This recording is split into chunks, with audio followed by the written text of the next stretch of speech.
And I think that given the circumstances, the best way I can help now is if I step aside and let government get back to governing. Governor Andrew Cuomo has stepped down. The longtime head of the Empire State and leader of a political dynasty has met his end in the wake of numerous allegations of sexual assault. He was thrust into the national spotlight last year as a key figure in the nation's response to COVID-19. I was going to put in some of the most dramatic government mandates in history. Many praised him as a hero, but his record ended up not being so heroic after all. Through a controversial executive order, he forced nursing homes to accept COVID-positive seniors and then allegedly covered up the data of the thousands of deaths that followed. Many thought this was the offense worthy of a resignation, but the wave of outrage and calls for accountability just fell on deaf ears. Cuomo's story is a tale of two scandals. One eventually brought him down, the other was largely ignored. So how did the New York governor ascend to virtual political immunity, only to have it all stripped away in a second? This is the rise and fall of Andrew Cuomo.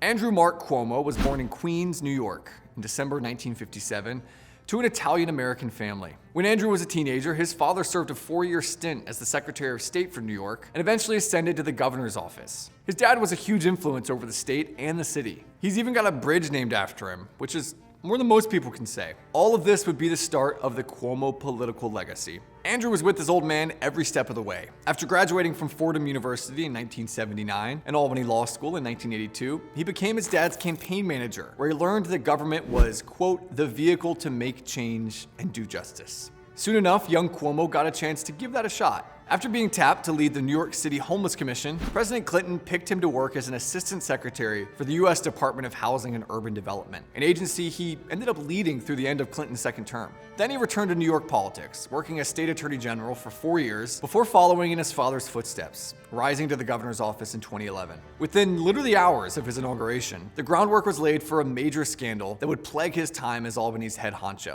I will stand up to the special interests and the political donors and the lobbyists. Eliot Spitzer, Cuomo's predecessor, had penned an executive order to stop governors' appointees from donating to their bosses' campaigns. On his first day in office, Cuomo renewed the order, but a 2018 New York Times investigation showed that he had, quote, reinterpreted the directive and taken campaign funds in exchange for slots in his administration. For example, Stephen Weiss gave the governor $53,000 after his nomination to the New York State Housing Finance Agency in 2011. 5 years later, he also earned an appointment to the Roswell Park Cancer Institute's state board. Kenneth Manning, who Cuomo tapped for a judicial screening committee in 2011, was given a spot on that same cancer research board in 2016. Cuomo ended up raising funds from 24 appointees, totaling as much as $890,000. Considering those appointees' friends and family donated as well, the total ended up being well over 7 figures. But nothing really came of the scandal.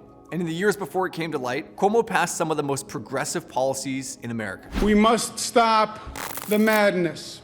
For one, Cuomo used the Sandy Hook Elementary School shooting as justification to impose massive restrictions on legal gun ownership. The Secure Ammunition and Firearms Enforcement, or SAFE Act as he called it, expanded New York's assault weapons ban, limited magazine capacity, and launched new background checks. A federal judge ended up striking down several portions of the bill, ruling that no ordinary citizen could possibly understand its murky definitions. Cuomo also signed a law in 2019 to remove virtually all restrictions on abortion in New York. New York, by the way, was already the abortion capital of the United States, and thousands more black babies were aborted in New York City than born alive between 2012 and 2016. But Cuomo's Reproductive Health Act went even further. It eliminated limits on late-term abortions, removed abortion from the criminal code, and allowed abortions to be performed by non-physicians. We'll pass it next year. We'll put it on the ballot. We'll write it into the Constitution. Cuomo made the move despite polling that showed a majority of even pro-choice Americans opposed the specifics of the bill. Cuomo's governorship took an entirely new turn, though, once COVID hit New York. That's where this story really begins. Like most other governors, Cuomo locked down the state's economy in early March in an effort to slow the spread. We're going to take it to the ultimate step, which is we're going to close the valve.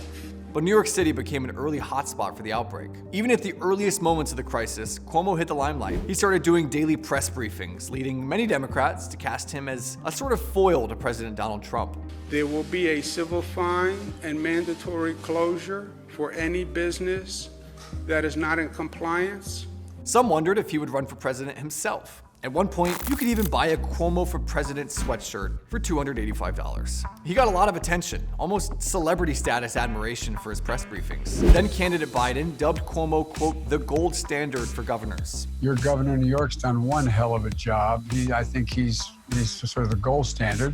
A strange idolatry started from there. Celebrities like Trevor Noah and Chelsea Handler started calling themselves Cuomo-sexuals. Everyone should be a Cuomo-sexual in that way. Like, you should love a leader who engages the people and remembers that they're serving the people as opposed to, the people working for them. Popular YouTuber Randy Rainbow publicly professed his love for the governor via song. I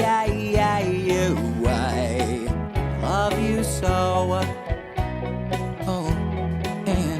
And Jezebel even published an article with the headline, "Help, I think I'm in love with Andrew Cuomo." We can leave the psychological analysis of this behavior to the experts. Hollywood was so enamored with him, in fact, that Cuomo was even given an Emmy Award for his daily press briefings. The legacy media also got in on the hype. Andrew's brother Chris, one of CNN's leading anchors, frequently teased his older sibling on his nightly show. Is it true that this was the swab that the nurse was actually using on you?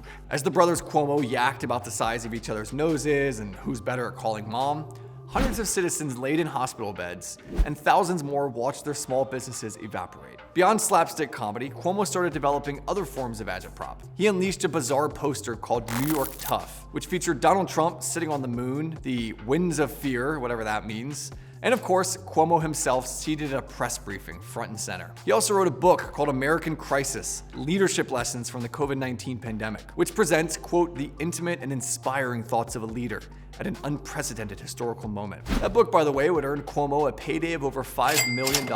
Whether through default hatred of Trump or desperation in a moment of crisis, Cuomo became the man of the hour. Looking back, though, it appears that all the fanfare was masking the disturbing truth. On March 25th, what some New York lawmakers now call a day of infamy, Cuomo told nursing homes that they could not turn away residents due to a, quote, confirmed or suspected case of COVID. They weren't even allowed to require a COVID test before welcoming back those residents. At least 11,000 nursing home and assisted living residents in New York died of COVID. By May 2020, that accounted for more than half of all COVID deaths in the state. Cuomo had just one job: protect the vulnerable, and he completely face-planted.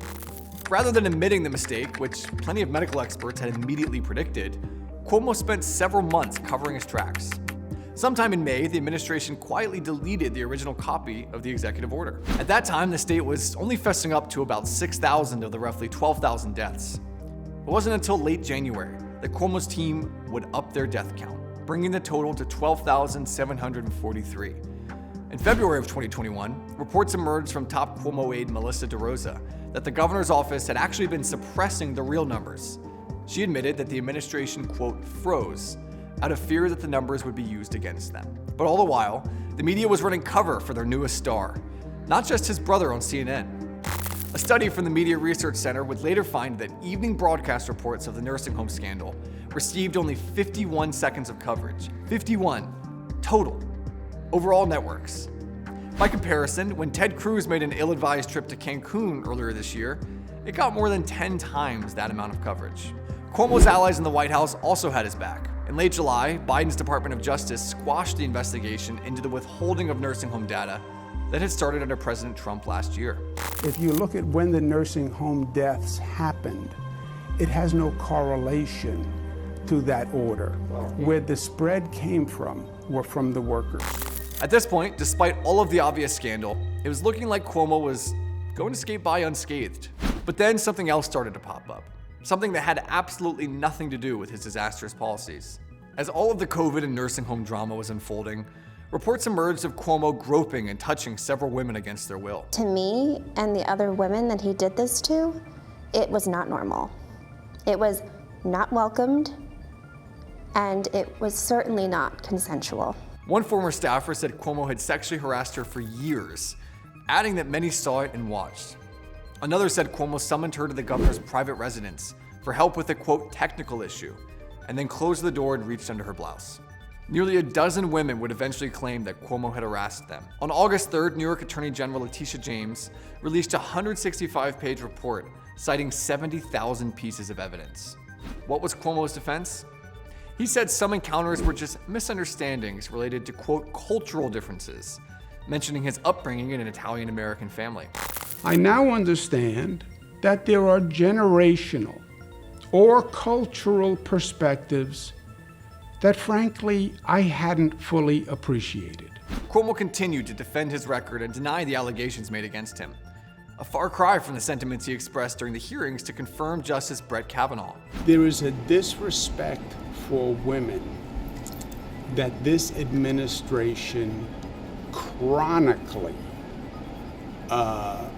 exemplifies. Finally, on August 10th, 1 week after the report was released, Cuomo threw in the towel. Even though he rejected the findings of the report, he said that the best way he could help was by letting the government get back to government. And I think that given the circumstances, the best way I can help now is if I step aside and let government get back to governing. After years of political scandal, extreme policy, and a disastrous crisis response, it was this scandal that brought him down. Many who were critical of the governor from the beginning were ecstatic to see him gone, even if it wasn't for the reason they would have expected. Fox News meteorologist Janice Dean, whose own in-laws died in New York nursing homes after the COVID outbreak, declared, "God bless America." Soon enough, though, even Cuomo's former allies turned against him. CNN anchor Brian Stelter sniped at his co-worker Chris Cuomo for breaching journalistic responsibilities and keeping quiet about his brother's affairs. Stelter insisted, however, that his network's coverage of the Cuomo scandal was overall quite good.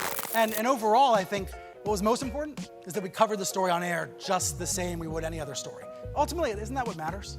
Joe Biden, yes, the same Joe Biden who called Cuomo the gold standard of governors, changed his tune along with the political headwinds.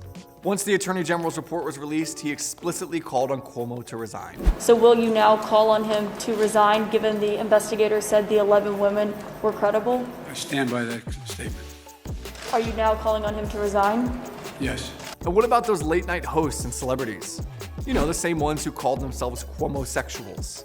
The love was gone with them too. Seth Meyers, Amy Poehler, Jimmy Fallon, and Stephen Colbert all turned on the governor after a year's worth of fawning admiration. One unsettled question on this whole issue remains, though. Why now? Apparently, the governor's abuse had been going on for quite some time, and there'd been a concerted effort to root out abusers for years at this point. So why did it take until now for the wave to hit Cuomo? Reportedly, he was never too good at making friends, politically speaking. Maybe he even made a few enemies. Once he had outgrown his utility as an anti-Trump champion for the media, the hammer fell pretty quickly. Whatever the reason, his resignation seems to have been a move to speed in the inevitable, as he would have more than likely faced impeachment at the hands of the state assembly. So what's next for the emperorless Empire State?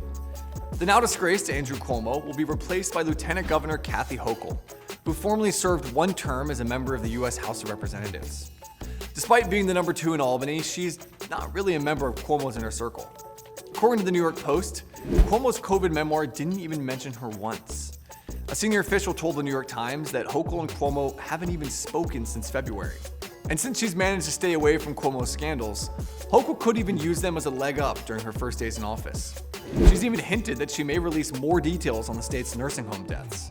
And as for Cuomo's future, that's still unclear. But since he logged 15 years in state government, 11 as governor and 4 as attorney general, taxpayers will continue to foot the bill for his $50,000 yearly pension. And what about his family's legacy? The Cuomo political dynasty. Remember that bridge named after his dad? Well, now even Democrats in the state assembly are calling for it to be renamed. Adding that to his brother's tarnished journalistic standards, it's pretty clear that no one wants to be anywhere near the Cuomo family right now. It'll be hard to do away with a family that's ruled New York politics since Ronald Reagan, but New Yorkers are certainly trying. And don't worry, I'm not going anywhere.